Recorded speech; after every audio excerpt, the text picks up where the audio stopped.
బాలీవుడ్ లో top heroine ఎవరు అంటే తడుముకోకుండా అనుష్క అని చెప్పేయచ్చు. సైజ్ 0 కోసం సైజులు పెంచేసుకొని ఈ మధ్య మీడియా ముందు రావడం మానేసింది, కానీ అనుష్క క్రేజ్ తగ్గలేదు.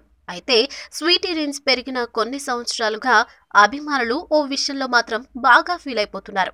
సీరియస్ క్యారెక్టర్స్ ని ఎంత హుందాగా చేస్తుందో గ్లామర్ రోల్స్ ని చేయడంలోనూ అనుష్క అదే రేంజ్ చూపిస్తుంది.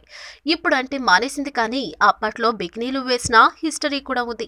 అయితే అనుష్కను గ్లామర్ రోల్లో చూసి ఫ్యాన్స్ చాలా కాలమైపోయింది. ఈ నెల 23న విడుదల కాబోతున్న సింగం సీక్వెల్ S3తో ఆ లోటు తీర్చేనుంది అనుష్క. లేటెస్ట్ గా సింగం యూనిట్ విడుదల చేసిన ఫోటోలు చూస్తే అనుష్క ఏ రేంజ్ లో అందాలు చూపించబోతుందో కనిపిస్తుంది. లావైపోవడంతో నాభి అందాలు, నడుం కొలతలు చూపించే ధైర్యం చేయడం లేదు, కానీ క్లీవైజ్ అందాలతో ఆరబోసేయనుంది అనుష్క. కాకపోతే ఈ ఫోటోలో ఎక్కడ అనుష్క క్లోజప్ లో కనిపించడం లేదు. కాసింత లాంగ్ షాట్స్ లోనే స్వీటీ చూపించే స్వీట్ అందాలను చూసి ఆనందించాల్సి రావచ్చు. అంతా సైజ్ మహిమ. ఈ వీడియో మీకు నచ్చినట్లయితే సబ్స్క్రైబ్ చేయండి. ఫిలిమి స్టార్స్ బోలెడంత న్యూస్ బోల్డ్ గా.